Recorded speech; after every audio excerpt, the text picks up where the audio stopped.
नमस्कार दोस्तों, मैं गौतम सिंह गोकुल क्लासेस में आप सभी का स्वागत करता हूं। आज आपके लिए लेकर आया हूं व्हाट इज वाटर पॉल्यूशन। जल प्रदूषण के कारण, जल प्रदूषण के प्रभाव। जल प्रदूषण क्या है, पूरे डिटेल्स में मैं आपको बताऊंगा इस वीडियो में।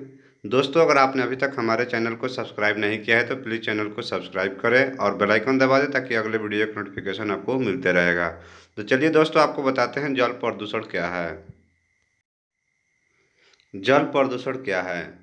जब झीलों, नहरों, नदियों, समुद्र तथा अन्य जल निकायों में विषैले पदार्थ प्रवेश करते हैं और यह इनमें घुल जाते हैं अथवा पानी में पड़े रहते हैं या नीचे इकट्ठे हो जाते हैं, जिसके परिणाम स्वरूप जल प्रदूषित हो जाता है और इससे जल की गुणवत्ता में कमी आ जाती है।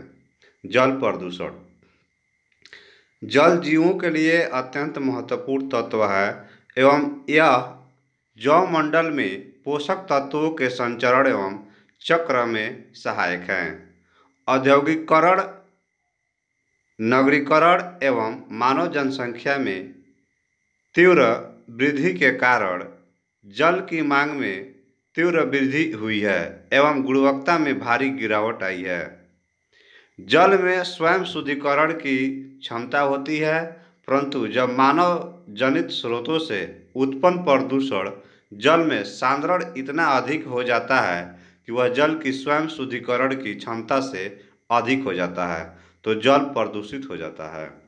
जल के भौतिक, रासायनिक एवं जैविक अभिलक्षणों में प्राकृतिक एवं मानव जनित प्रक्रियाओं द्वारा होने वाला ऐसा अवनयन जिससे कि वह मानव एवं अन्य जैविक समुदायों के लिए अनुपयुक्त हो जाता है, जल प्रदूषण कहलाता है। जल प्रदूषण के स्रोत, सोर्स ऑफ वाटर पोल्यूशन। उत्पत्ति के आधार पर जल प्रदूषण के स्रोतों को दो भागों में बांटा गया है। बिंदु स्रोत प्रदूषण, पॉइंट सोर्स पोल्यूशन। इसके अंतर्गत ऐसा प्रदूषण आता है जिसमें प्रदूषण जल के निश्चित स्रोत से आते हैं, जैसे नगरपालिका क्षेत्र का सुएज स्थल एवं फैक्ट्रियों का बाह्य स्राव स्थल। अबिंदु स्रोत प्रदूषण, नॉन पॉइंट सोर्स पोल्यूशन।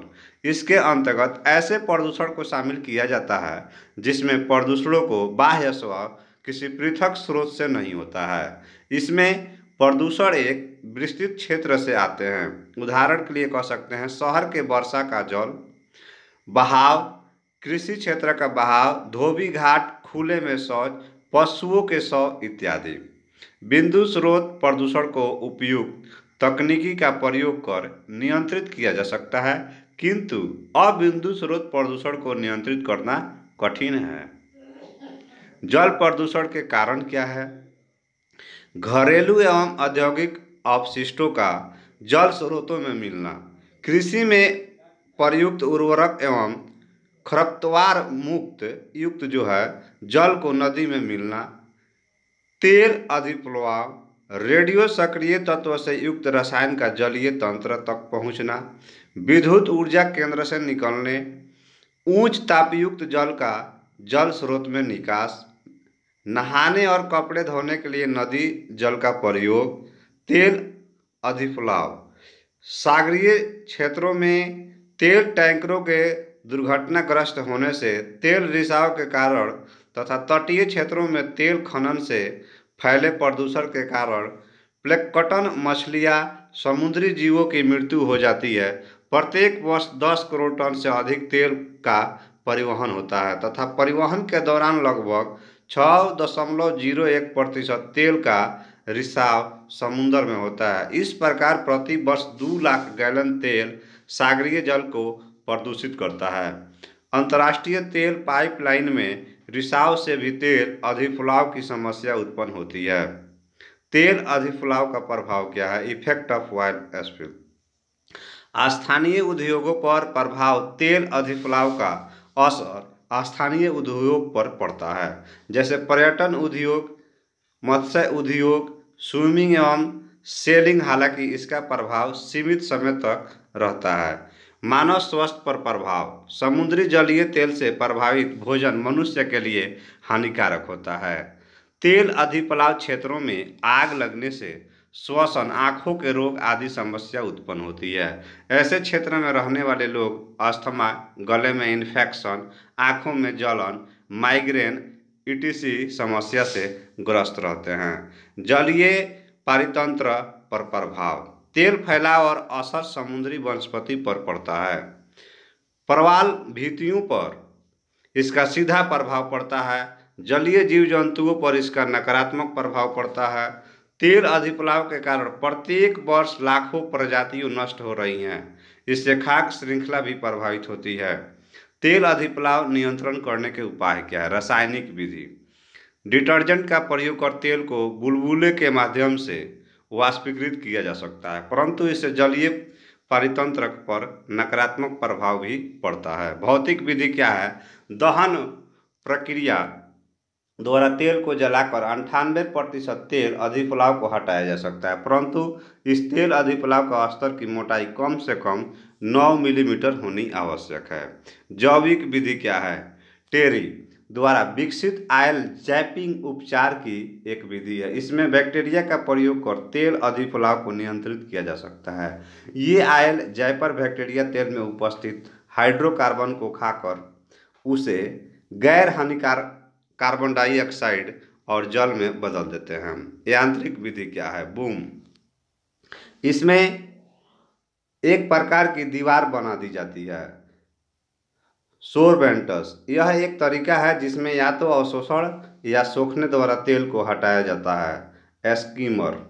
यह एक प्रकार के वैक्यूम क्लीनर के समान है जो तेल को खींचता है। जल प्रदूषण के प्रभाव क्या? Effect of water pollution. जल प्रदूषण से जलीय पारिस्थितिक तंत्र के भौतिक, रासायनिक या जैविक अभिलक्षणों पर बुरा प्रभाव पड़ता है। प्रदूषित पदार्थों के अधिक के कारण जल में घुली हुई ऑक्सीजन की मात्रा घट जाती है, जिससे कुछ संवेदी जीवों जैसे प्लवक, मोलस्क एवं कुछ मछलियों की मृत्यु हो जाती है। मात्र कुछ सहनशील प्रजातियां जैसे एनेलिड तथा कुछ कीट की कम डीओ में जीवित रह पाते हैं। ऐसे जीवों को प्रदूषित जल की सूचक प्रजातियां के रूप में पहचाना जाता है। जैवनाशक पॉली क्लोरीनेटेड बाइफिनाल्स और भारी वस्तुएं यानी धातुएं जैसे पारा, सीसा, कैडमियम, तांबा आदि ईटीसी जीवों की विभिन्न प्रजातियों को सीधे ही नष्ट कर देती है। उच्च तापमान पर जल में ऑक्सीजन का विलयन कम होता है, अतः उद्योगों से निकले हुए जो अपशिष्ट गर्म जल को जब जलाशय में डाला जाता है तो वह उनकी डीओ की मात्रा में कम कर देता है। डीओ की मात्रा बढ़ने पर जब वो घटती है तब दाब के बढ़ने पर बढ़ती है। जल प्रदूषण रोकने के उपाय। मल, घरेलू त्याज्य पदार्थों एवं कूड़े कचरे का युक्त वैज्ञानिक परिष्कृत साधनों द्वारा निकास करना चाहिए।